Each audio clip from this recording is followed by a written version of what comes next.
de tus ojos.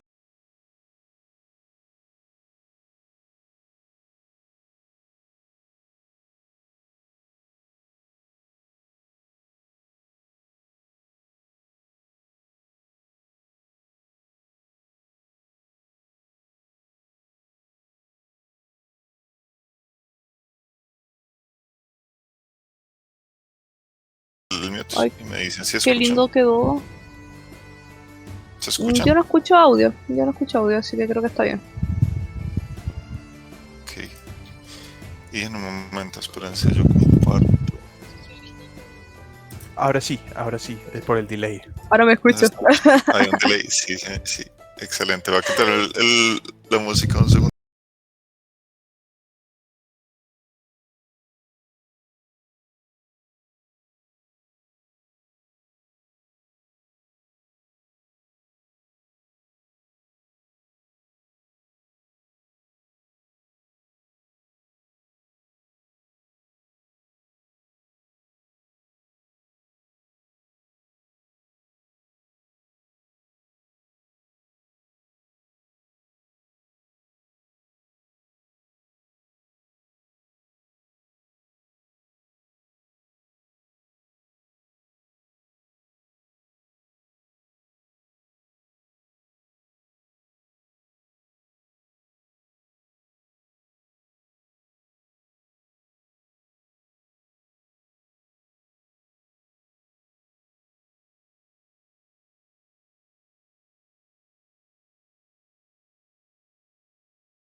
Tenemos el audio, a ver qué tal nos escuchan. Voy a Y ver se cómo supone que ya. estamos. Aquí estamos.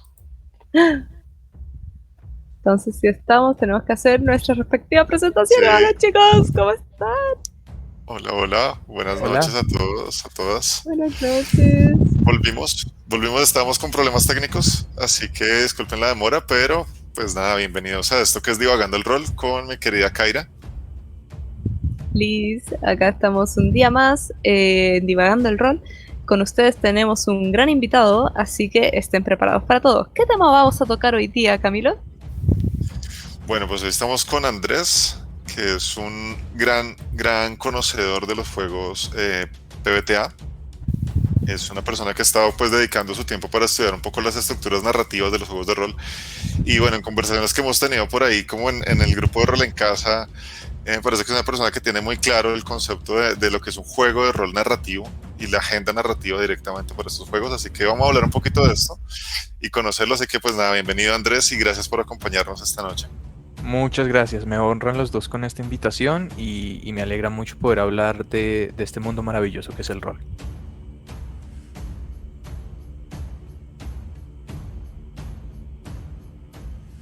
Tan estructurada como tradicionalmente uno puede hablar de, no sé, de tratar de dar acá como, ¿cómo decirlo? No queremos sentar una opinión completamente rol en casa, sino que justamente podemos escuchar muchas voces. La idea es que cada semana tengamos un invitado diferente y nos cuente de los juegos de rol, porque más allá de la estructura, digamos, estamos hablando también con las personas y conocer un poco su experiencia, lo que traen, lo que los juegos de rol significa para sus vidas. Por ejemplo, con Kaira hablamos, ella lleva un poco más de un año ya jugando y narrando y ha estado como muy metida en un modo como casi hardcore de aprender juegos de rol con todo esto de la pandemia, hablando con la gente en todo lado y nos cuenta mucho que está de un lado a otro, aprendió a narrar y se metió a narrar. Entonces es como toda esta cuestión de cómo los juegos de rol te apasionan sin importar, digamos, tanto el juego de rol particularmente. Pero sí creo que cada uno va encontrando su gancho, va encontrando el que más le gusta y va llevándose un poco más hacia un lado que hacia otro. Y es eso. Entonces, conocer un poco de tu experiencia, conocer mucho también de lo que significan para ti estos juegos, de lo que ha significado a nivel personal, a nivel de academia, por ejemplo. Sé que ha influido mucho en tus estudios, incluso la parte de los juegos de rol. Entonces, eso es lo que queremos conocer un poco. No sé si de pronto Kaira quiere decir algo antes de entrar ya como en materia de la conversación. Sí, quiero decir algo. Primero que todo, bienvenidos a los que nos están mirando y muchas gracias a Andrés por estar acá con nosotros. Me gustaría si pudieras partir presentándote un poco, contarnos un poco más de ti, antes de llegar de lleno y decir, hablemos de juegos de rol. Ante que todo, somos personas, así que queremos saber un poco de ti, como rolero, no sé, lo que quieras contar. Sí, claro. Pues bien, yo de profesión soy director de cine, pero me he dedicado exclusivamente o más que todo a la edición, tanto de audio como de video. Ahorita estoy haciendo como un timonazo porque quiero dedicarme a otras cosas en mi vida, pero ciertamente el rol ha sido algo constante. Desde niño yo he jugado rol, me fascina, creo que digamos ha sido un poco como un constante retorno a algo que en mi identidad es como muy cierto. A mí me encanta compartir el rol, a mí me encanta, digamos, encontrarle usos al rol. Yo en este momento soy, aparte de las muchas cosas que hago, profesor de electiva de estructura narrativa a través de los juegos de rol en el colegio en el que trabajo. Y le enseño a niños de bachillerato cómo entender, digamos, diferentes elementos de la estructura narrativa a través de jugar rol, básicamente. Los chinos la pasan genial. Nosotros aquí en Colombia le decimos a los niños chinos. O sea, los chinos la pasan genial, son felices. Yo soy feliz, digamos, viendo en ellos felicidad. Veo que muchos de ellos ya como dicen, oiga, yo quiero ser máster, yo quiero como empezar a narrar, quiero como tener mi propia mesa. Entonces eso entusiasma un montón. Entonces, digamos que aparte de yo querer el rol para mí, también me encanta compartirlo y me encanta que más y más gente juegue y sí. Hay una cosa Qué lindo. ahí para comenzar que quería decir que me parece muy interesante cuando haces la referencia de los chinos. de las personas, de los muchachos, la jerga que nosotros usamos, que me parece muy interesante en ese intercambio, y por eso de hecho que es la idea de tener la conversación con Kaira, ella es de Chile, entonces hay gente que nos ve Cabros en chicos. México, Argentina, y tener como esta mixtura también es una cosa súper bonita de los juegos de rol ahorita en época de encierros. Y bueno, nada, Kaira, te doy entonces la palabra para que tú comiences aquí a bombardear con preguntas a Andrés.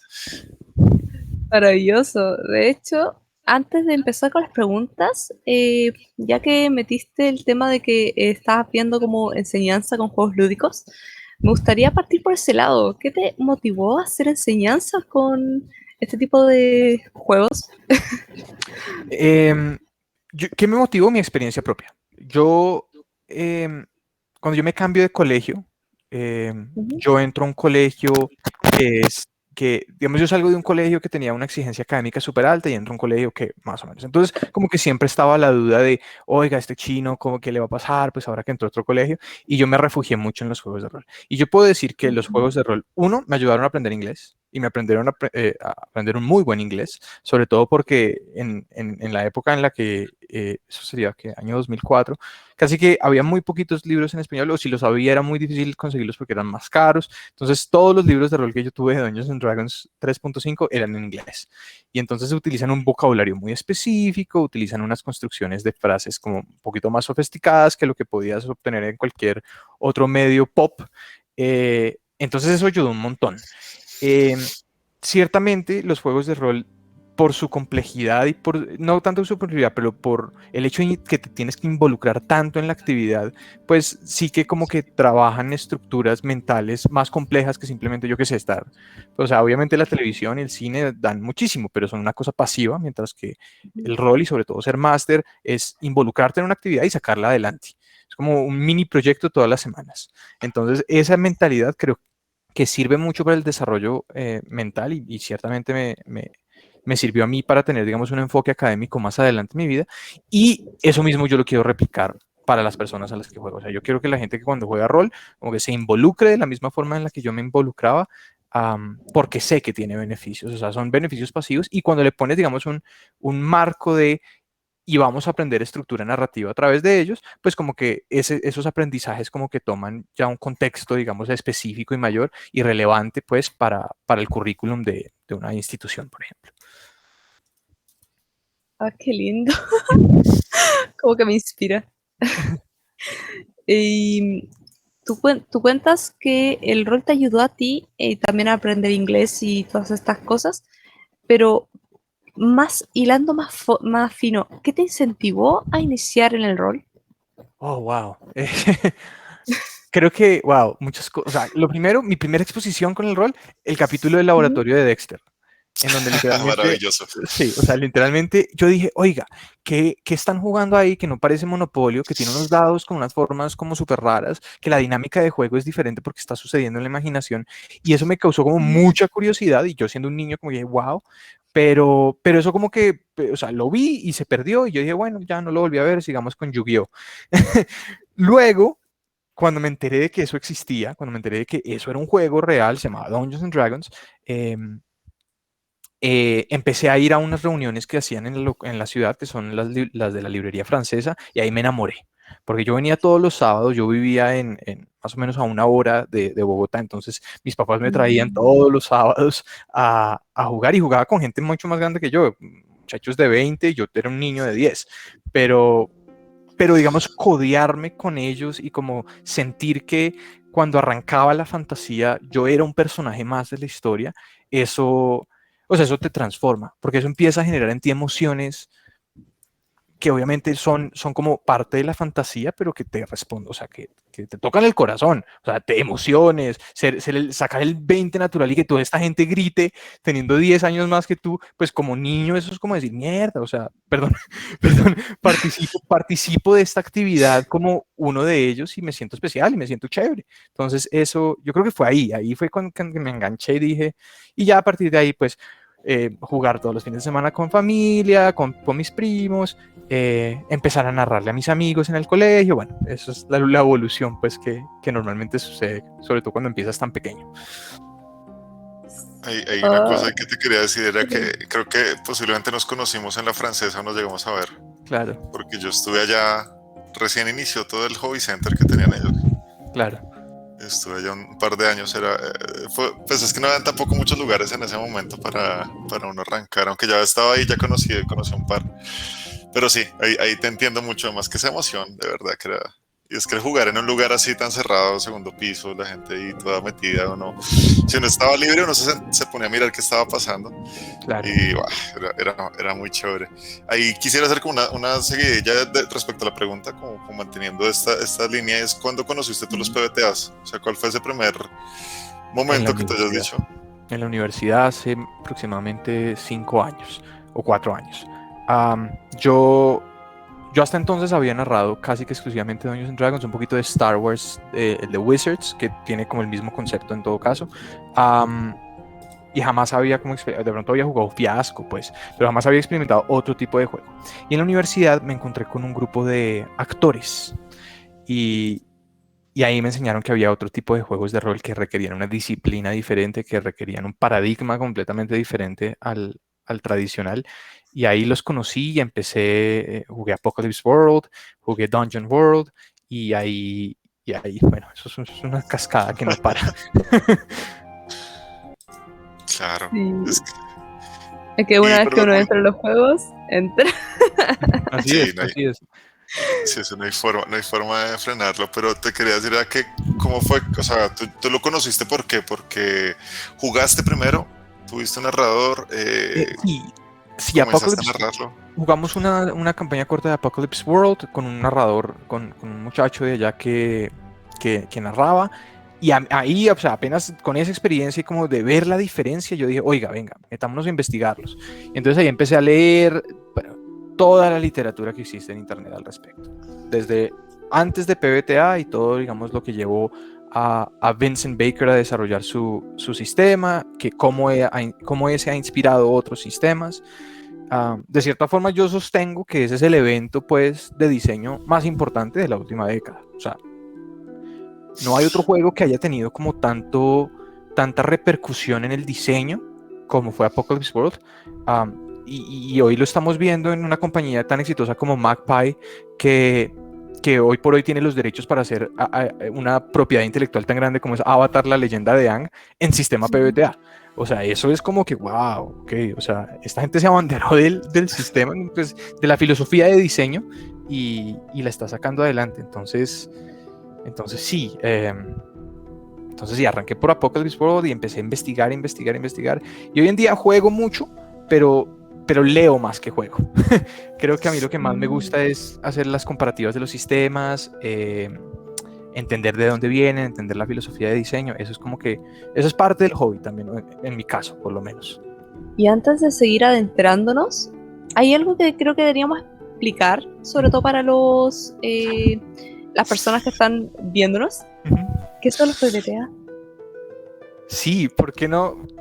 Sería chévere que cada uno como que dé su concepto porque ciertamente hay varias, o sea, hay como muchas ideas que están metidas, digamos, en ese caldero de qué es PBTA, y chévere que, digamos, cada uno diga qué es para usted PBTA.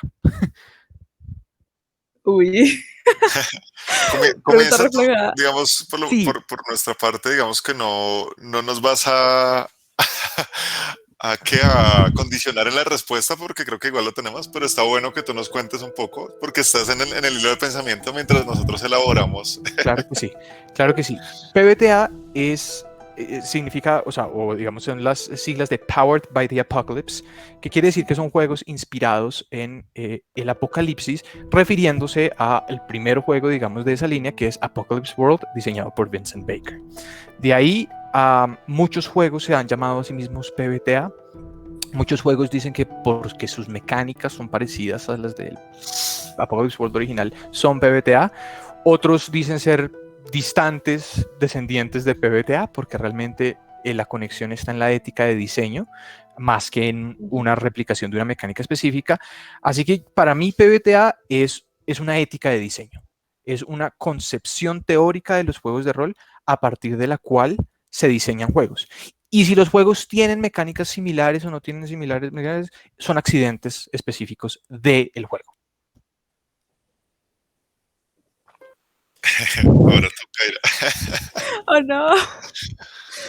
Eh, pues la verdad yo no soy muy estudiosa, pero vamos a ir con mi especie con y soy muy mala explicando las cosas, así que perdón por ello, chicos. Pero yo voy a decir más que es el PBTA, voy a decir un poco como mi experiencia, como cambio de juego entre, no sé, lo que es Tabletop y PBTA, que son como normalmente las que diferencian más. Pues a mí me hizo un cambio como de libertades narrativas, por decirlo de alguna forma, porque sentía que antes tenía personajes con historias muy buenas, pero que no podía desarrollarlas del todo, porque los dados de repente era como, ya, ¿y puedo hacer esto? No, tus dados no dicen que puedes hacer esto. Y era como, ¡ah! Pero quiero narrar mi escena dramática. 100% actuada mal. eh, Eso es un chiste que no importa que soy dramática y apasionada. Entonces, como cuando conocí los PBTA, me di cuenta que uno podía tomarse más libertades narrativas también para jugar. Como que no me había pasado tanto, si bien me tomo libertades narrativas igual en los tabletop, no me había pasado que tuviera como tantas libertades narrativas. Independiente si uno como el tener que interpretar, por ejemplo, la pifia, me parece maravilloso. Me parece maravilloso. Como el tener que interpretar como esas acciones, al menos como lo juego yo. Entonces siento que en ese sentido el PBTA da hartas libertades narrativas en comparativa a otros sistemas. Eso es como una percepción personal. Además de, obviamente, como nos ilustraste de lo que trata. A mí me parece muy interesante en eso el asunto de que cada uno concibe los juegos de rol también desde su propia experiencia, ¿no? O sea, a mí me gusta, de hecho, quería cuando estamos haciendo como la lista de personas que podemos invitar, yo le dije a Kaira como, hablemos con Andrés, que él sabe, o sea, él es apasionado de este tema, y así mismo pues quisiera también poder tener a Wolver, que tú lo conoces, que es apasionado de Fate, porque siento que cada uno va teniendo una concepción del juego también desde la experiencia, desde lo que ha estudiado, de las cosas. Por ejemplo, cuando yo conocí los PBTAs, yo les llamaría un sistema, pero de hecho alguna vez que tú estabas diciendo lo que era más que una filosofía, me parecía muy interesante ese concepto y como que me puse a leer un poco más. Pero para mí era como una forma, un sistema en el que de nuevo como que retomas la esencia de lo que es un juego de rol, que yo siento que algunos juegos por cuestiones mecánicas, que no digo que esté mal de nuevo y siempre trato de hacer como este énfasis, cada uno con su agenda funciona para lo que está, pero los PBTA sí siento que te tratan de llevar un poco a esta cuestión de lo narrativo, o sea, de recordar que es un juego de rol y que es una construcción conjunta, que es otra cosa que me parece maravilloso de este tipo de juegos, que en el que los personajes de nuevo tienen como esta relevancia de la historia. O sea, yo digo que es una narración como un ente vivo y mutuamente se van construyendo. Entonces, hay otros juegos donde en serio se siente mucho más la diferencia entre máster o narrador y jugador. Esta es mi historia y ustedes son parte de ella, pero sigue siendo mi historia. Y los PBTs a veces siento que me dan esa libertad en la que uno les puede decir, esta es una historia conjunta, o sea, si ustedes andan, esto anda, si no andan, no pasa nada. Y que es algo que debería traducirse incluso a otros juegos de cierta manera. Bueno, no digo que no pasa nada, eso es una forma de decirlo, ¿no? Sino que como que si ustedes no aportan, pues sencillamente la historia va a tener una vida más corta. Si ustedes aportan de esta forma, va a pasar. O sea, como que las responsabilidades se vuelven conjuntas. Es más o menos de lo que voy. Y de hecho, eso es lo que he sentido. Eso que tú dices, hace poquito, o sea, lo escuché ayer en una entrevista que le hicieron a John Harper, diseñador de Blades in the Dark, que a su vez es descendiente de Powered by the Apocalypse, en donde realmente él dice, mire, uno de los, o sea, si usted quiere entender PBTA un poco desde un punto de vista como de narrador, PBTA es simplemente ese giro de decir, la responsabilidad de la diversión de la mesa no recae únicamente en el máster. Cada jugador es igualmente partícipe de la diversión en la mesa. Y ese es un cambio de paradigma y un cambio de chip diferente al que estamos acostumbrados desde la tradición gygaxiana de Dungeons and Dragons. Tal cual. Yo estoy muy de acuerdo con eso, por eso digo que la definición es que incluso a veces uno tratar de definir es complicado definir un juego de rol porque viene también desde la concepción del autor. pero en general sí tiene como estas herramientas narrativas que son maravillosas. O sea, yo sí digo que cada juego tiene una cosa que aporta y como que en esta parte de ir entendiendo que existen agendas narrativas, como que uno tiene unas libertades y unos compromisos que también se adquieren, ¿no? Como esos compromisos narrativos al momento de tú meterte a jugar algo particular. ¿Cómo consideras tú de pronto en eso, en la parte de compromisos cuando tú juegas o cuando narras, que uno, cómo los puede asumir o cómo los siente? A ver, yo, digamos que por virtud del hecho de que Powered by the Apocalypse y todos los juegos que tienen, digamos, esta filosofía de diseño descienden de una tradición que se llama narrativista, digamos, según un poco como la evolución histórica del PBTA, eso exige de cierta forma que el jugador juegue a tomar decisiones como si fuera el personaje, involucrarse emocionalmente con esas decisiones. O sea, tú en PBTA tienes juegos como Monster Hearts, en donde los jugadores son monstruos adolescentes que están lidiando con sus salvajes hormonas.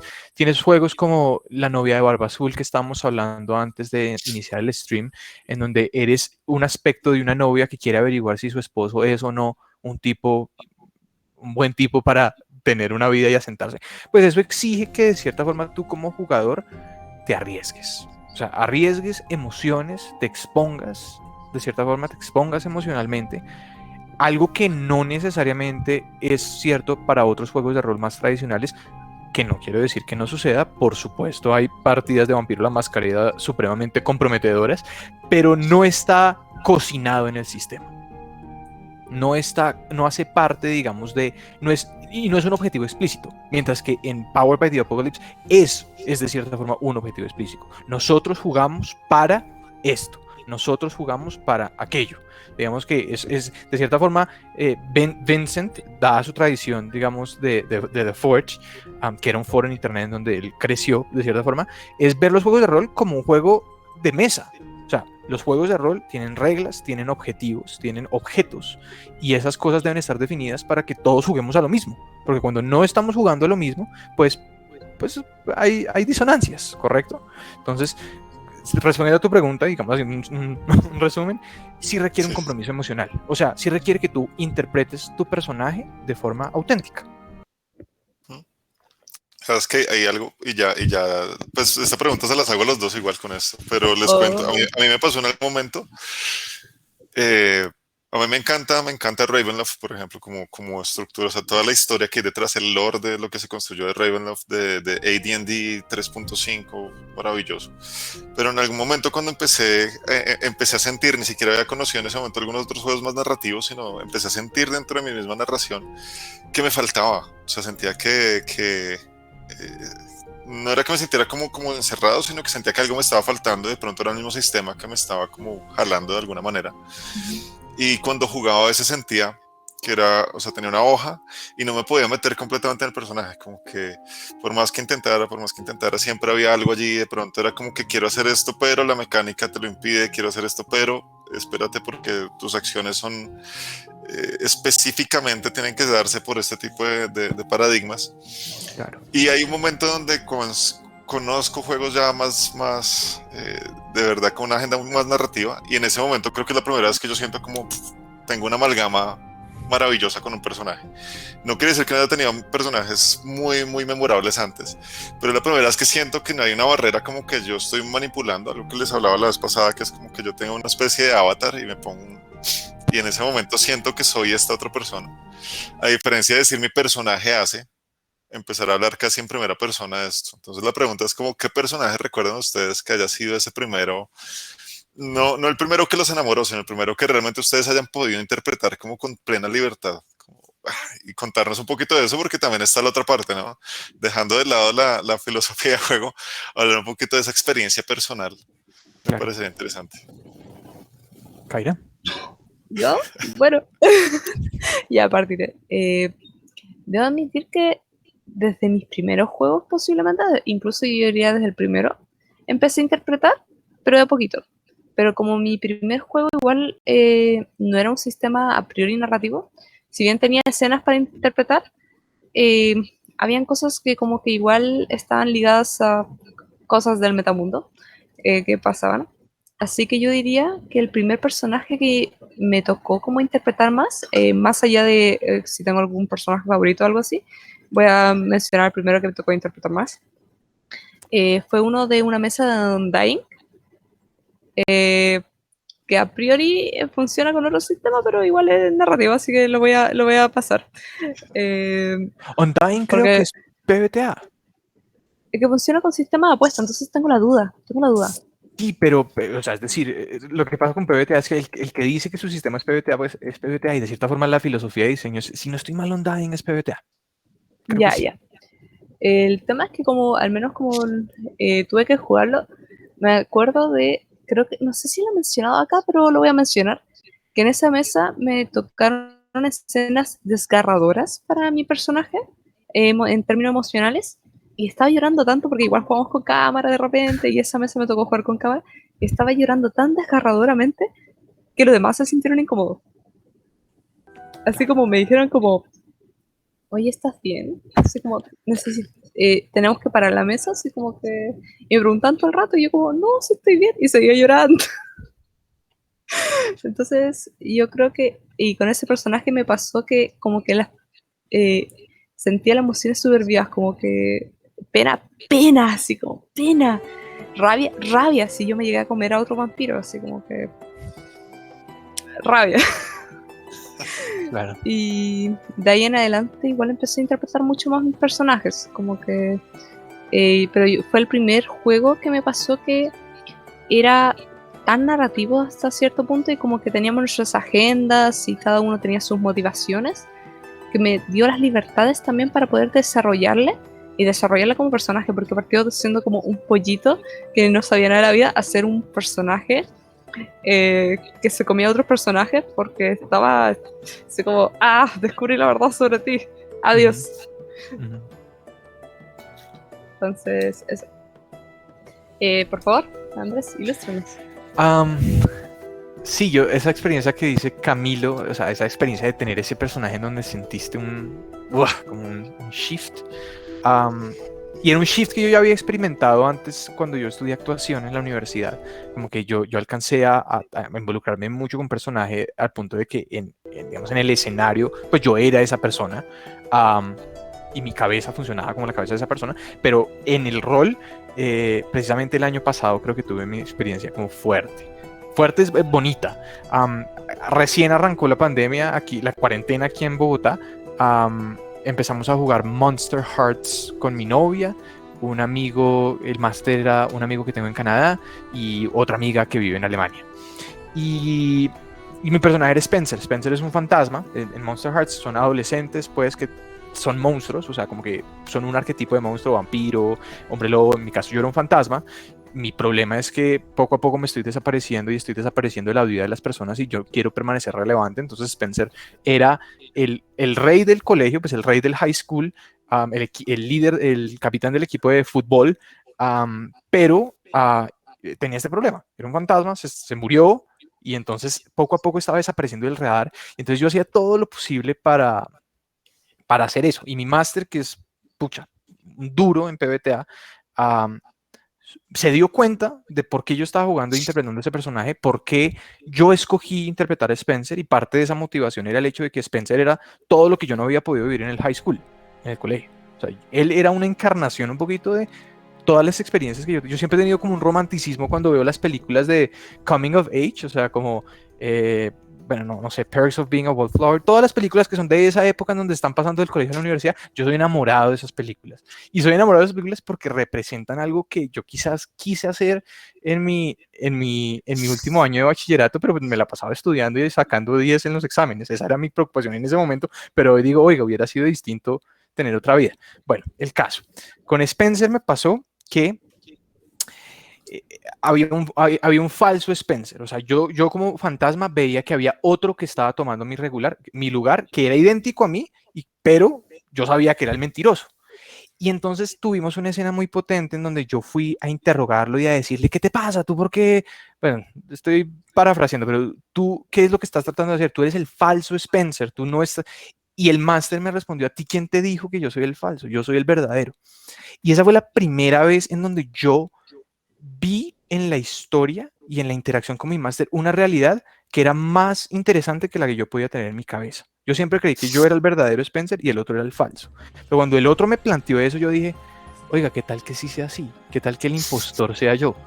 Y eso es una cosa que pues yo la describo y pues ustedes, o cualquier persona que la escuche, pues no, o sea, para mí fue muy real.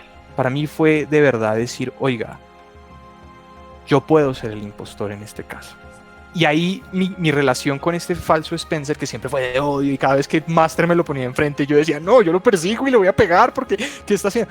Fue de cuidarlo, porque yo empecé a sentir cariño por el falso Spencer. Porque de cierta forma, como que se rompió ese odio que yo tenía hacia ese personaje, y dije, de pronto el malo soy yo. Eso fue una transformación brutal, o sea, potente, bonito. Chévere. No, y la pregunta también va por eso, porque es que el rol te hace sentir cosas, o sea, te hace vivir cosas. En alguna charla decía una frase que a mucha gente le gustó, era lo de que el rol te hace vivir 1000 vidas, claro, y tienes 1000 vidas para estarlas contando. Pero eso, hay una cosa además que quiero hacer como acotación acá para todos. Kaira comenzó hace poco más de un año a jugar y a narrar. Entonces también ella comenzó en un territorio, un escenario donde hay una oferta de juegos de rol mucho más interesante, donde hay un acercamiento de muchos tipos de narradores. Y eso yo lo digo pues digamos con esta sensación de sentirme viejito cuando uno se expresa de esta manera, pero pues cuando yo comencé, que solamente estaba ahí D&D, de hecho comenzamos con una versión básica de D&D antes de la segunda edición, casi como esta primera que salió. Era eso lo que conocíamos, y había una agenda muy particular de esa agenda narrativa, y eso era lo que no conocía. Hoy, o sea, lo que uno puede encontrar no solo por temáticas, sino de formas de acercamiento, o sea, yo me pongo a leer, también he estado como bastante gomoso leyendo, y uno se pone a ver, por ejemplo, con este sistema, el del GR Zero, que hay una serie de juegos con esto, es toda la cuestión de producción de juegos de la cultura nórdica, que es otra maravilla, toda la cuestión de PBTA, cosas de Fate, incluso la misma transición de las ediciones de D&D, todo lo que sale, uno va aprendiendo de todo. Uh-huh. Pero me encanta esa acotación cuando Kaira dice, yo desde el comienzo empecé a interpretar. Para otra época creo que era un poquito más difícil porque la agenda narrativa que existía era completamente diferente. Hoy uno tiene referentes. Súper de acuerdo. De hecho me pasó cuando partí, posiblemente a usted no les pasó, pero lo voy a decir porque a mí me pasó, que había gente referente en YouTube. Entonces como que uno podía ver interpretaciones de personas que ya tenían más calle en el rol. Y eso como que retroalimentó más rápidamente, supongo, mi interpretación en mi caso. Porque también he visto como gente que se está metiendo en el mundo del rol. De hecho me gusta narrar a novatos, porque yo igual soy novata, pero me gusta como narrar como también a gente diciendo como ya, vamos a aprender juntos a hacer esto. ¡Sí! Y y siento que algo rico también es ir haciendo retroalimentaciones, como estos momentos de PBTA al final de las mesas que igual uno hace, o yo hago y he escuchado que otras personas también lo hacen, que como ¿cuál fue tu escena favorita? ¿Que aprendiste algo nuevo de tu personaje? ¿Aprendiste algo nuevo del mundo? Como que esas instancias como que encuentro que enriquecen mucho como lo que sigue para adelante. Entonces como esa pequeña acotación. No, eso es maravilloso también. Eso es parte pues, de tener a Kaira y hacer este programa, porque son dos puntos de vista de tiempo y de culturas también, pero que nutren el rol. O sea, no que porque uno tenga más tiempo sabe más realmente, sino que es como parte de la pasión. Y por eso llama un poquito divagando el rol, porque hay distintos temas de los que podemos hablar sobre el rol. Y esa es la maravilla también. Cuando uno está jugando, aunque hayan líneas narrativas, uno a veces tomando decisiones puede llevar la historia por distintos lugares. Así que no sé si quieras hacer un cambio de preguntas ahorita, Kaira, o yo voy a seguir metiéndolo con PBTA antes de meternos como en sistemas, narrativa, etc. ¿Por qué jugar PBTA? ¿Por qué jugar PBTA? ¿Por qué jugar PBTA?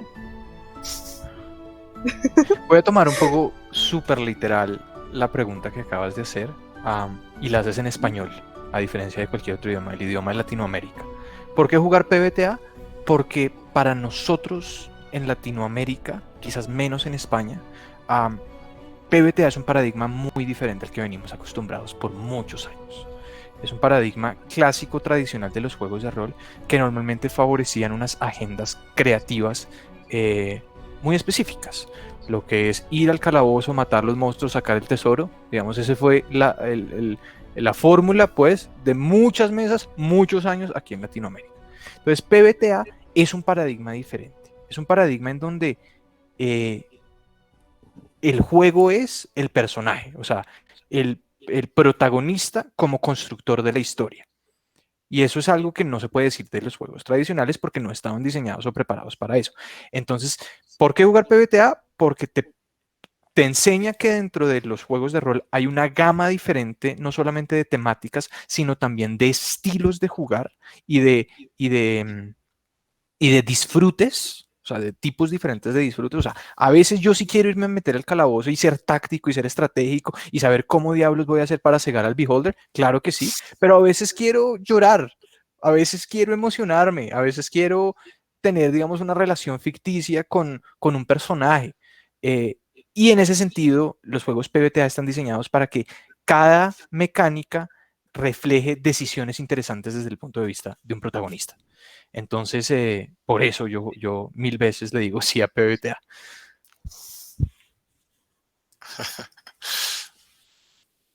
Muy chévere. A mí me gusta, realmente por lo que te decía antes, como la pasión cuando uno habla de ciertas cosas que le gustan, se expresa no solo en las palabras, sino en la forma, en la gesticulación también. Esta es la idea de tener estas charlas así con cara a cara y Así. conocernos un poco más. Porque lo que pasa con Discord es que pues todo el tiempo estamos usando solo audio en la mayoría de veces y toda la cosa. Entonces, creo que a veces hace falta hasta el expresarse, el moverse, la El gesticulación, llorar. el llorar, sí. Pero también es una maravilla cómo te fuerza a tratar de narrar mucho más y de enfocarte en un solo sentido que es la escucha para llegar a esto. Y ahí lo digo simplemente por complementar lo que estás diciendo, que a mí me ha parecido una maravilla en los PBTAs porque me han permitido, yo creo que una mayor cercanía, aunque no digo que con otros juegos no lo haya logrado, pero siento que es como que se llega a ese estado de equilibrio entre narrador-jugadores muy fácil, que uno se puede meter en esto muy rápido y me parece maravilloso y los PBTA son muy interesantes. Y bueno, yo te iba a preguntar justo en esto, hablemos por ahora como narrador, ya que tú eres máster también y bueno, acá tenemos tres narradores. ¿Cuál ha sido el que más te ha llamado la atención, el que más te ha gustado? No por agenda narrativa, sino por el impacto que han tenido en tus jugadores, o sea, el juego que más te ha gustado por la forma en que los jugadores lo han recibido. Por favor. Blades in the Dark, sin duda. Yo le enseño a unos niños de bachillerato en el último, que están por graduarse en el último año, y estos chicos pues realmente no están interesados en elfos y espadas, no están interesados en, cuando yo les planteo como, "Ay, este es como Star Wars, pero no. Cuando yo les digo criminales en una ciudad victoriana que se está despedazando, ellos me dicen, yo quiero ser eso, o sea, yo quiero ser. Entonces es con el que más he tenido éxito. Me ha permitido hacer que estos chicos de verdad interpreten personajes interesantes, se cuestionen a sí mismos las decisiones, digamos, que hacen.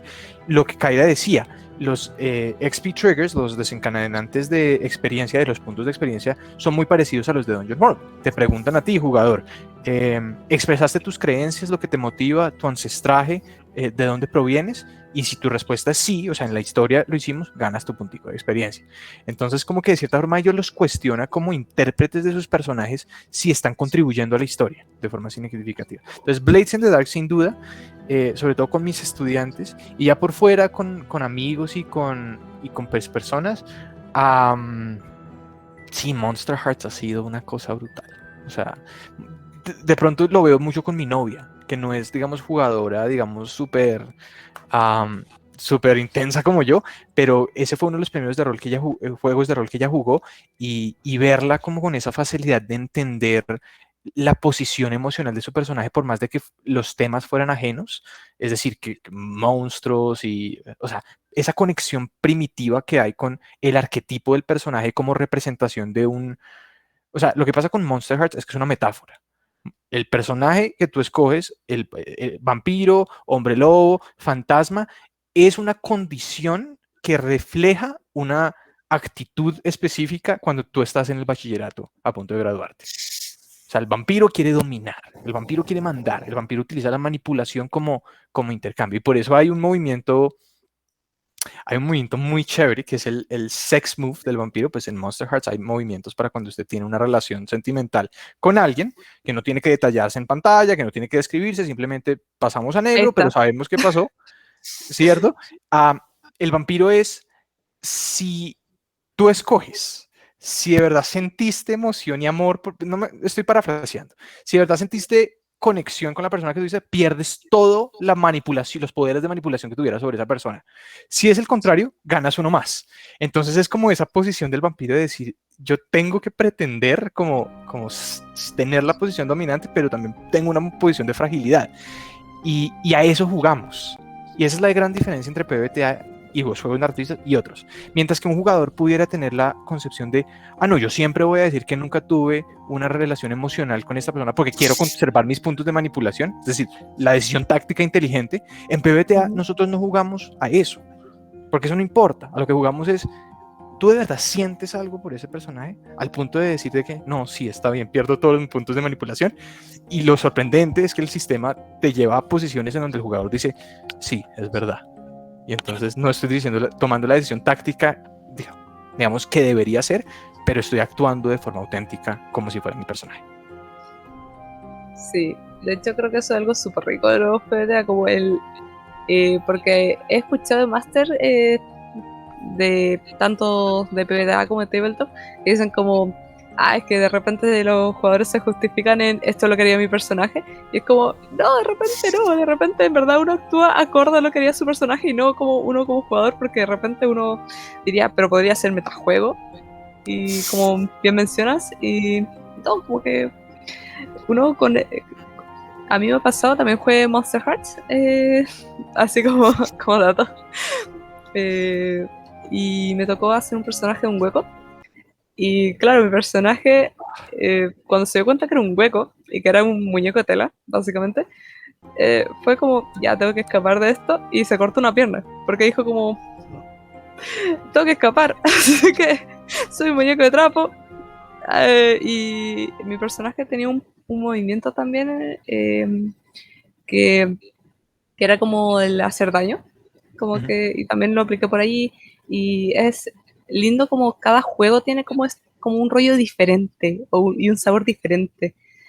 Como por ejemplo Monster Hearts tiene todo lo que es trama adolescente, que cada agenda es una metáfora, y otros juegos tienen como otro tipo de agendas completamente diferentes.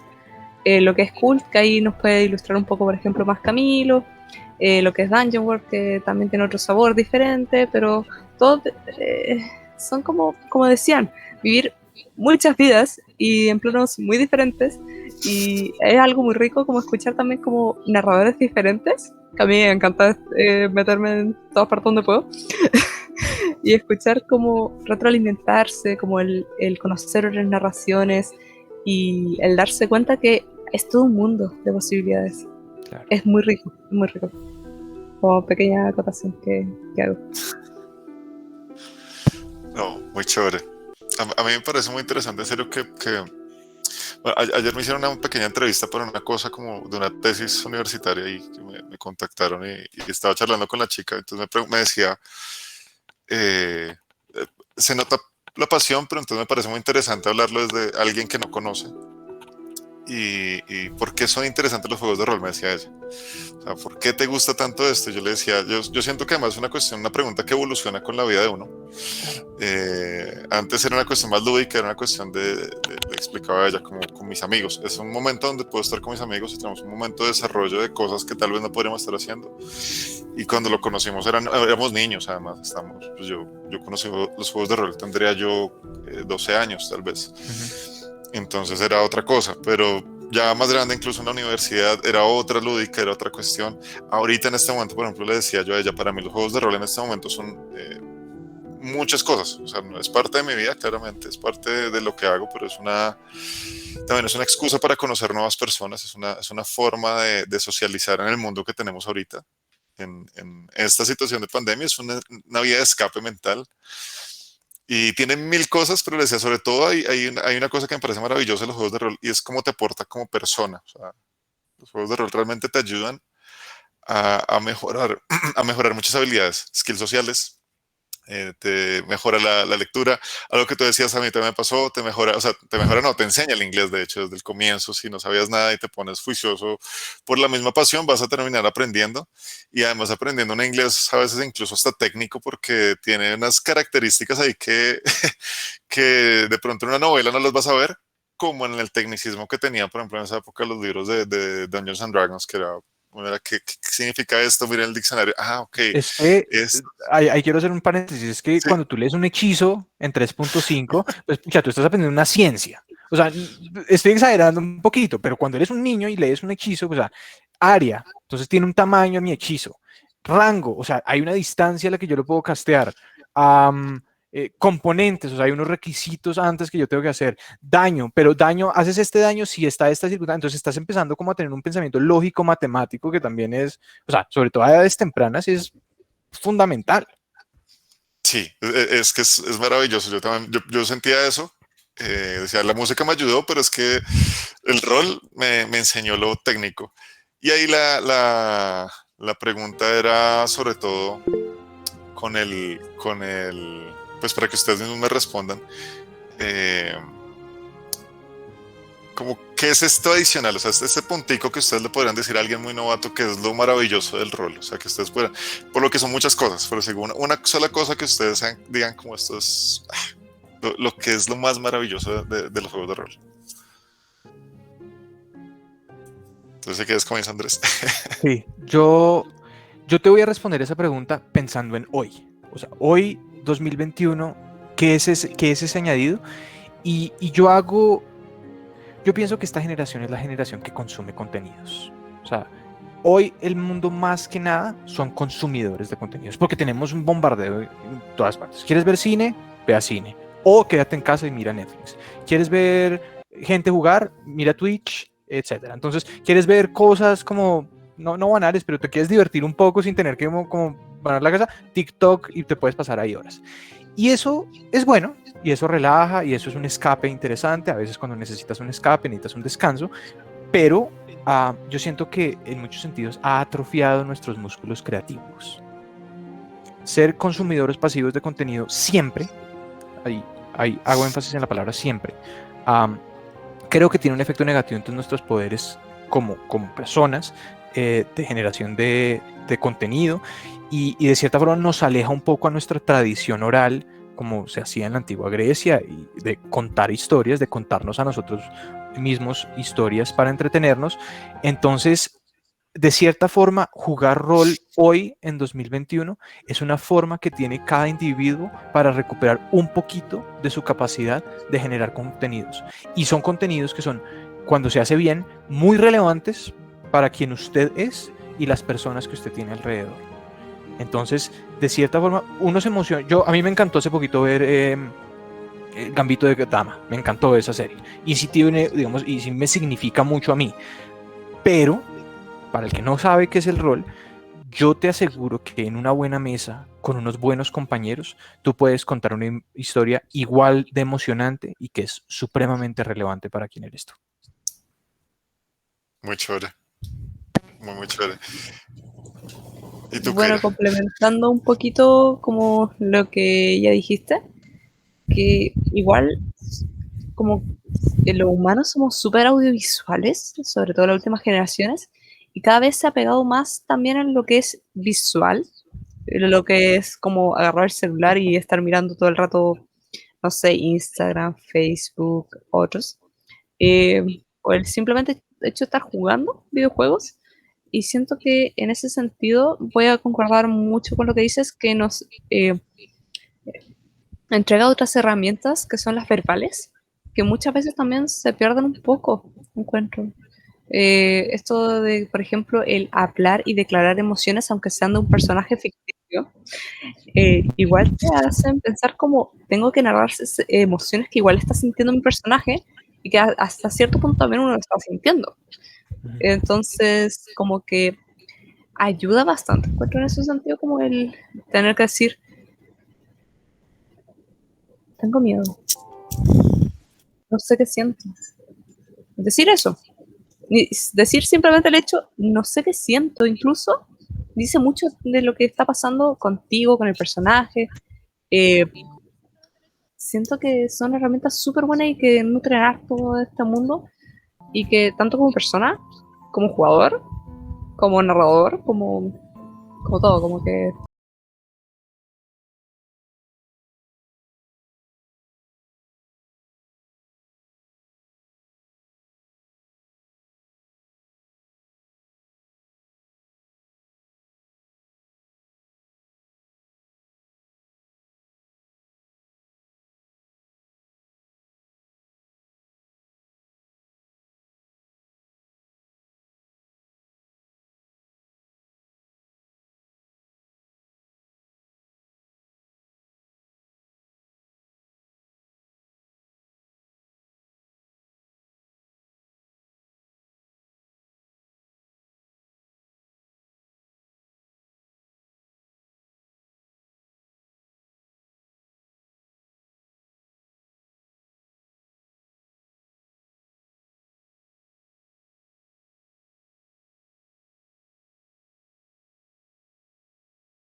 Maravilloso. Tú acabas de tocar algo que para mí es como una angustia, no una angustia existencial, pero sí la he vivido. O sea, a mí me pasa exactamente lo que tú acabas de decir. Y me pasa sobre todo generacionalmente. Yo digo, el rol no nos sobrevive. O sea, a veces pienso negativamente, el rol no nos sobrevive. En el sentido de que esta es la generación que, o sea, se metieron o sea, se juntaron un montón de cosas, una nostalgia por, digamos, los 80, los 70, un renacimiento ahorita para que fueran esto, pero ya eso no pasa a la siguiente generación. Ellos ya están casados con TikTok y con otras cosas. Pero yo como le enseño a niños, yo como le enseño a jóvenes, ver que efectivamente esto sí le gana a una consola, por lo menos en ese espacio de las 2 horas de sesión, esto sí le gana al celular, esto sí los tiene concentrados, me hace pensar y, digamos, renovar esa creencia de que no, o sea, sí nos sobrevive y perdurará y seguirá por el pasar del tiempo. O sea, de cierta forma es como filosóficamente como la salvación mía, de cierta forma, decir, oiga, no, esto no es un tema de viejito, o sea, yo todavía no soy tan viejito. No, pero es que uno piensa en el tiempo que lleva jugando y parece que fuera viejito. No, Claro. y cada vez el tiempo se nota más en esa parte. Uh-huh. Yo no decir eso fue hace 15 años, es como, si yo le digo a Kaira, hace 22 años jugué o sea, como no, pero están ancianos. Pero es por esa concepción interesante del tiempo. Pero sí, que yo igual creo que jugando de peque, si yo hubiera jugado de peque también diría como, oye, odio soy yo jugando. Pero no tengo esa experiencia. Quiero conocer eso de muy tardecito. Muy tardecito. sí, pero sí. Entonces, Y, o sí. sea, tú tienes una pregunta por ahí, ¿no? La verdad es que de preguntas uno siempre tiene, pero vamos a ir como hacer antes de hacer preguntas como de narrativa. ¿Tienes alguna anécdota memorable? Así como pregunta random. Ya he contado varias. En este momento no se me ocurre ninguna en específico. ¿Qué anécdota pudiera contar? No, en este momento se me escapa sin contexto decir algo. Creo que sí tengo una. Pero no, tú vas a decir una más interesante, entonces dale tu Camila. No, te iba a complementar la pregunta, que era si de pronto una anécdota en la que, de estas que un jugador te sorprende completamente, o sea, de las cosas en las que uno, como narrador, dice, qué maravilla. Yo tengo varias de esas, me parece maravilloso, de esas en las que uno, o sea, como que ¿cómo decirlo? Te sorprendes completamente, o sea, uno como que en cierta manera tiene el control pequeñito, pero cuando alguien llega y te hace algo que... No, en ese sentido siempre que juego PBTA. O sea, y de pronto esta es como la respuesta como... me estoy saliendo completamente. Pero cuando uno... más bien, yo creo que lo que voy a decir es entender ese chip, ese cambio de chip ha sido fundamental para mí. Yo era el máster que creía que preparar significaba construir un mundo con un nivel de detalle absoluto y que tus jugadores vivían en ese mundo y que por lo tanto, mejor dicho, que todo ya estaba cuantificado, que existía en una nube imaginaria, sí, seguro, pero que eran estructuras fijas. Y eso sigue siendo eso sigue siendo cierto para muchos juegos y son juegos que deben jugarse así y son juegos que exigen ese tipo de cosas y es chéverísimo cuando uno juega esos juegos. Pero con PBTA, como el paradigma es diferente, poder entrar en una sesión y que el jugador mismo construya su escena es maravilloso. ¿Qué puedes estar haciendo ahorita, Petra?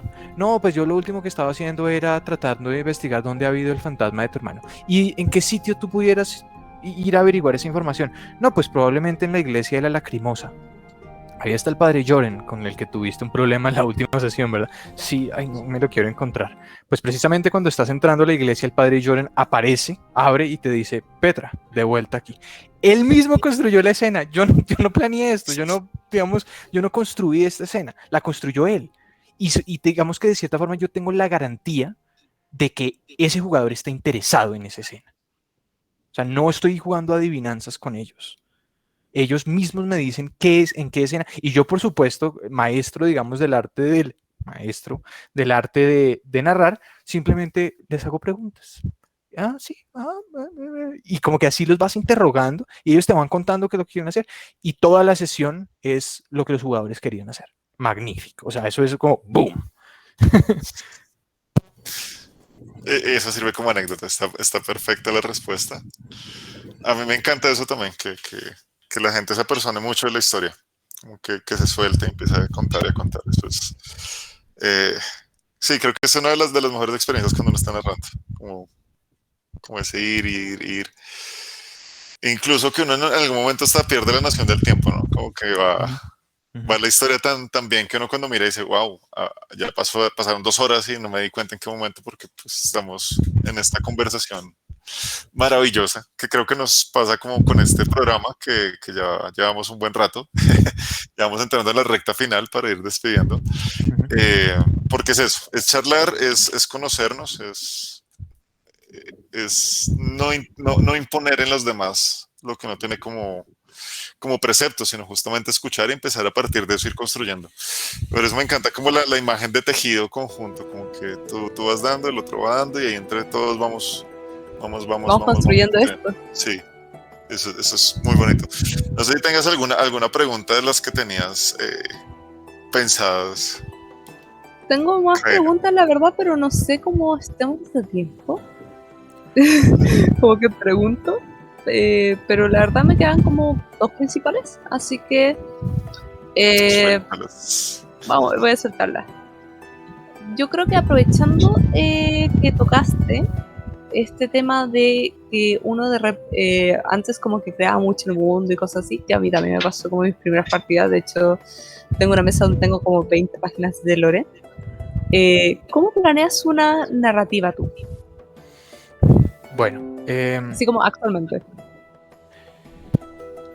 Nuevamente, y creo que es obvio, pero depende del juego. Quiero hacer el paralelo con Dungeons and Dragons o juegos tradicionales porque es útil para mirar cómo funciona el otro lado. Pero la cosa con los juegos tradicionales es que como la distribución de la autoridad narrativa sobre el mundo estaba mejor dicho, era más estricta. El máster controla el mundo, los jugadores controlan a sus personajes, punto. Pues de cierta forma el máster sí tiene una gran responsabilidad de asegurarse que ese espacio en el que están, digamos, incluidos los jugadores, sea real, pues eso facilita uno de los, digamos, de los intereses o de las agendas creativas, que es, nosotros queremos descubrir un mundo que es real. Entonces, de cierta forma, esos juegos exigen cierta preparación, digamos, un poco más detallada de las cosas, y en ese sentido es... hay muchos recursos en internet. Uno de ellos es preparación estilo nodos, en el que alguna vez en una oportunidad en Rol en Casa se habló, que me parece magnífica. O sea, tú tienes que crear un mundo estable, estático, como si fuera un videojuego. Chévere, para un ser humano eso es muy complicado tenerlo todo en la cabeza. Utiliza estas herramientas psicológicas como para organizarte en la mente. Con eso hago el paralelo en PBTA. Como en PBTA no estamos jugando para descubrir ese mundo, digamos, estático o un mundo que puede ser cuasi real, sino que estamos jugando para descubrir qué es lo que va a ocurrir en la historia, y la historia necesariamente está ligada al protagonismo de los jugadores. Mi preparación son los jugadores. Yo tengo 5 jugadores, A, B, C, D y E.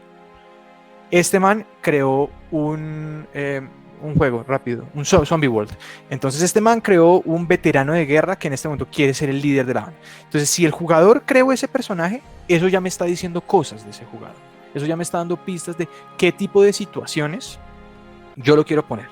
Y entonces, para cada uno de mis jugadores yo tengo como esa lista de cosas, esa lista de preguntas narrativas, y esas son la base de mis escenas. Y esa es la base de mi preparación. Yo arranco una sesión respondiendo la primera pregunta que yo tengo sobre uno de mis protagonistas. Es, ¿este personaje va a llegar tan lejos? Pongámoslo en una escena, o sea, facilitemos una escena. Esa es otra cosa de los PBTA. Los PBTA, digamos que no todos lo dicen, sobre todo los de Magpie sí son explícitos. Vincent Baker, creador original, tiene diferentes opiniones al respecto, pero es el concepto de enmarcar escenas. En los juegos PBTA, sobre todo, está el concepto de enmarcar escenas. Y cuando salimos de una escena interesante, el máster tiene la responsabilidad de enmarcar una nueva escena para arrancar la conversación. Entonces esa es una skill importante. Entonces, en general, yo lo que hago es, tengo una hoja por cada uno de mis jugadores y hago la palabra específica de jugadores y no de personajes, porque siempre es útil saber cómo el personaje es reflejo del jugador. O sea, qué cosas está reflejando. Y cuando no lo sé, le pregunto. Porque eso es otra cosa, no estoy jugando adivinanzas, o sea, yo le pregunto, oye, yo leo en tu personaje que tú estás interesado en estas cosas, ¿te estoy leyendo bien? No, mira, realmente es lo que yo quiero hacer. Corrijo, entendí mal lo que él está tratando de hacer, pero siempre lo voy a poner en escenas que yo crea que son relevantes para que, o por decirlo de otra forma, lo interesante de jugar PBTA es que tienes 5 cebollas, tus cebollas son tus personajes, y el juego es abrir esas cebollas. O sea, es ir abriéndolas y abriéndolas y abriéndolas. Y es un juego interesantísimo. Yo sé que el ejemplo de las cebollas suena como qué cosa tan aburrida. Pero a lo que voy es que esos 5 personajes no existen dentro de un mundo que yo me inventé o que... No. El mundo es esos 5 personajes. Y es descubrirlos capa por capa por capa. Es muy chistoso. Voy a hacer una pequeña acotación. Yo hago algo muy similar. Que tengo cuadernos, ahora no los tengo a mano, pero tengo cuadernos donde pongo como lo que pasa en el mundo, lo que pasa con los NPC, y después como páginas por jugador, así como lo que sé de estos jugadores, cómo están interrelacionados con el NPC, mapa de relaciones, cosas así, y después hago la hoja así como añadiendo como cosas que yo creo que sirven siempre las técnicas, decir qué técnicas se usa. Puedo, por ejemplo, por sesión, como preguntas o cosas que podría averiguar ese personaje, como para darme ideas, porque sé que de repente los jugadores quieren hacer otra cosa y tienen otra agenda, y uno siempre se sorprende, y es maravilloso. Es maravilloso como la co-construcción de lo que se crea. Entonces, me parece muy chistoso cuando dijiste como, yo por cada jugador hago las agendas, y yo como, yo hago lo mismo. Y me parece muy curioso. Y una cosa que quisiera decir de los PBTA, sobre todo para un máster novato, un máster que diga, oye, yo quiero empezar y me gustaría empezar por PBTA, pero como que oigo tantas cosas que no sé. El libro te enseña cómo debes narrar tu sesión. Eso es lo maravilloso de estos juegos, a diferencia de los juegos tradicionales en donde mucho del conocimiento era tradición oral o foros en internet. Así aprendía uno a masterear, viendo a otros hacerlo. Hoy en día muchos juegos, entendiendo que hay mucha gente entrando al hobby, tienen, digamos, de cierta forma, un compromiso con el jugador de, si usted va a hacer el máster, estas son las herramientas que tiene disponible para que usted prepare sus sesiones y aliste sus sesiones.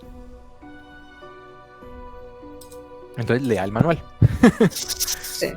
De hecho, los manuales vienen incluso como al final, algunos, como cosas que, movimientos del máster, movimientos del jugador, y resumido, y ahí está como clarito.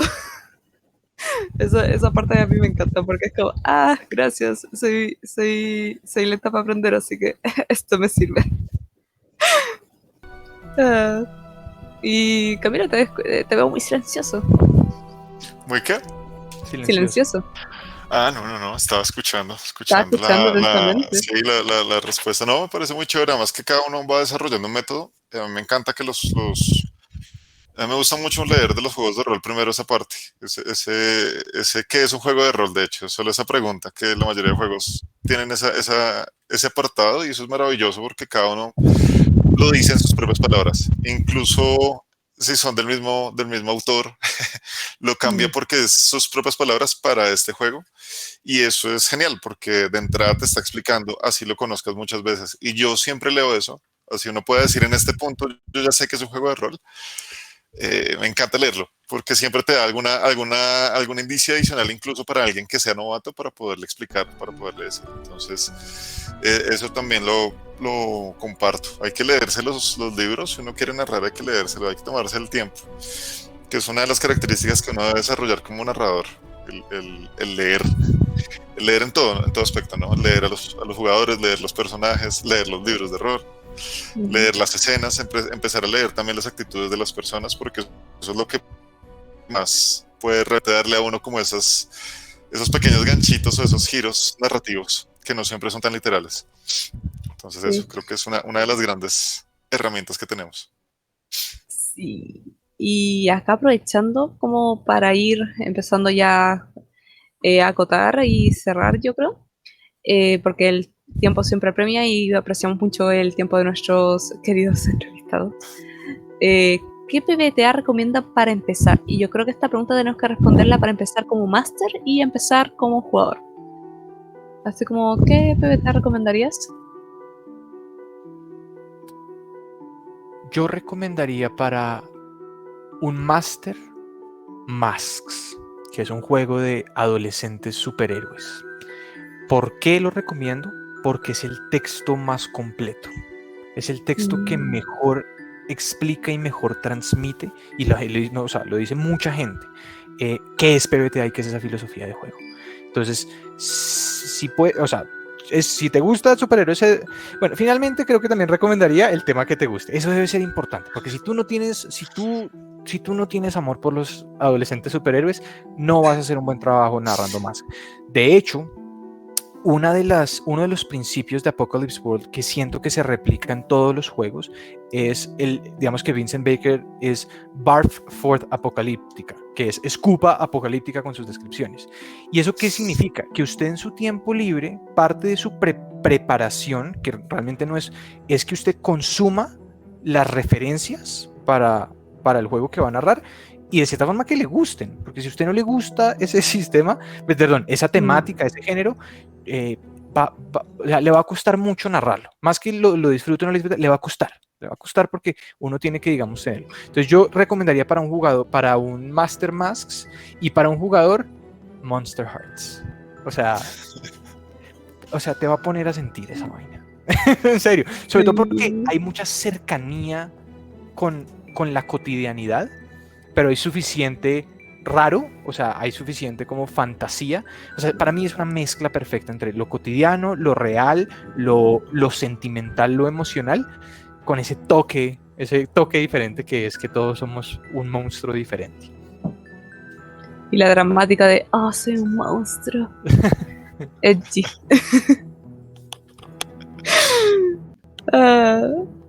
Ay, no, muchas gracias, Andrés. Esas respuestas estaban muy chéveres. Como te decía al comienzo, pues también conocernos un poco, charlar un rato a nivel personal.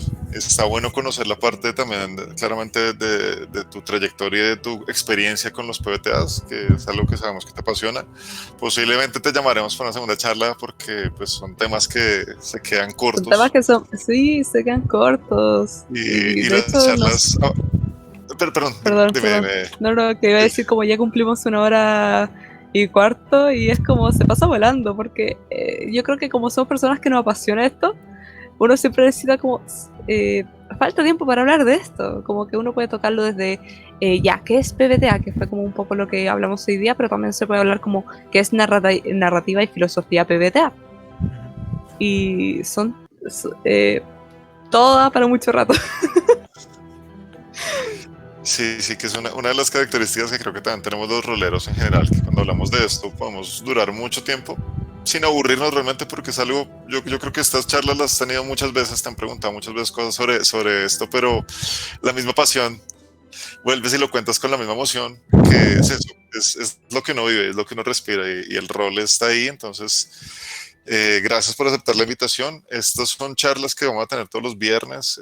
Van a estar después, por ahora las vamos a subir a YouTube para que queden, porque claramente hay información y conocimiento que hay aquí. También hay emoción que se contó, hay anécdotas que están allí en las que uno puede retomar y sobre todo, pues lo que yo más busco cuando hago estas cosas de rol en casa, y pues por eso les agradezco mucho esto, es que la gente se inspire y que juegue más rol. O sea, juega el juego de rol que quieras, pero juega rol, porque créeme que la vida cambia, la concepción de lo que es la vida de hecho cambia, la creatividad se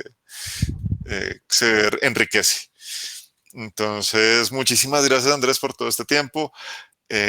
Kaira, no sé si quieres decir algo para cerrar antes de darle de pronto la palabra a Por Andrés y supuesto. nos diga. Muchas gracias, primeramente, a Andrés, por estar acá a hablar con nosotros. Posiblemente pudimos habernos extendido mucho más, pero el tiempo siempre apremia. Y en verdad fue muy rico y muy interesante escucharte, saber como un poco más de todos los conocimientos que tienes y haber compartido esta como lugar de encuestas y preguntas y experiencias, que va un poco a lo que hablamos hoy en este divagando el rol. Y bueno, también agradecer, no solo a ti, también agradecer al público que nos ha estado viendo, porque también somos por y para el público un poco, además de que uno lo hace por el corazón y porque obviamente le gusta hablar de estos temas y dar a conocer estos temas, pero ¿cómo vamos a conocer estos temas si no hay público? Entonces también siempre agradecer al público.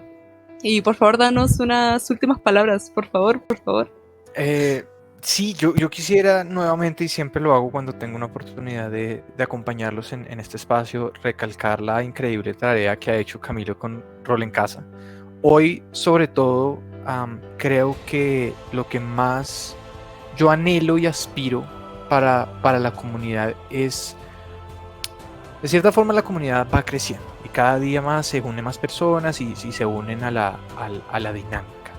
Yo creo que todos los que estamos o hacemos parte de la comunidad tenemos un amor por el rol que puede variar en niveles, puede variar en cantidad de tiempo que le dedicamos, etcétera, pero es auténtico, es real y es porque creemos que hay algo verdadero en la actividad, hay algo especial. Y entonces yo siento que si nosotros sabemos eso, si nosotros sabemos que hay algo especial, pues será solo cuestión de tiempo antes de que, como son las dinámicas del mundo, digamos que Dungeons and Dragons tuvo un renacimiento por el tema de Stranger Things, por el tema de Critical Role, y eso va a seguir pasando. Yo creo que el siguiente va a ser Avatar.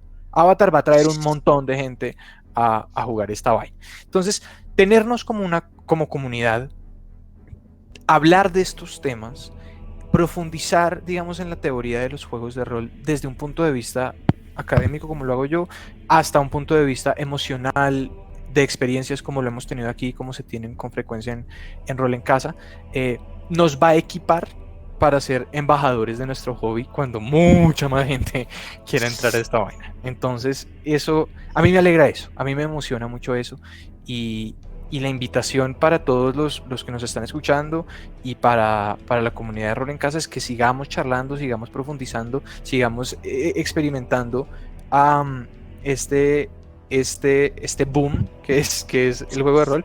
Cuidémonos, yo a veces lo digo, es siempre asegurémonos que tengamos tiempo para hacerlo, es decir, siempre asegurémonos que como personas seamos personas completas para poder tener el tiempo de invertirle a esto tan maravilloso, y seamos comunidad, que eso es fundamental. Y es precioso cómo se están generando comunidades y más allá como del ámbito, porque yo conocí esto a partir de comunidades, como comunidades en Discord y cosas así, y lo encuentro tan bonito porque uno conoce personas y conoce personas de todas partes de aquí y de allá, y las redes encuentro que son súper bonitas, pueden ser usadas de muchas maneras, pero a mí me gusta así como he visto cómo funcionan las redes por aquí, así como que son muy friendly, amor a todos. Bueno, pues nada, muchas gracias a la gente que nos estuvo viendo. Gracias de nuevo, Andrés, por tu tiempo, por tu conocimiento, que siempre a mí me encanta esto y me encanta que la gente se apasione por el rol. Me gusta mucho desde cualquier frente como que tengan esta pasión. Vamos a tener otras charlas con otras personas. La idea de esto de Vagando es que tengamos distintas voces escuchándolas desde distintos frentes. La próxima semana creo que vamos a tener una chica de Argentina que es ilustradora, cuyas ilustraciones se basan en el rol y ella vive de esto. Entonces también ver esta otra posición. Vamos a tener por ahí a otra persona que tiene una comunidad y que también narra. Tenemos distintas temáticas claramente para poder abarcar mucho el espectro del rol, sobre todo de las personas, que es lo más importante para mí, principalmente con Rol en Casa, es que no somos jugadores, no somos solo jugadores, digo, no somos solo narradores, sino que somos personas y estamos en una comunidad. Así que nada, gracias Kaira como siempre por tu buena onda, por toda esa energía que siempre le pones a todo esto, por creer en la idea también y por creer, y la gente que creyó en Rol en Casa y que cree en Rol en Casa, que son los que hacen que esto siga creciendo. Y bueno, nos vemos en una próxima oportunidad. Andrés, invitado también para cuando quieras a dar una charla de PBTAs, también estamos ahí pendientes. Y que tengan una buena noche. Buenas noches, gente linda, muchas gracias. Bye bye.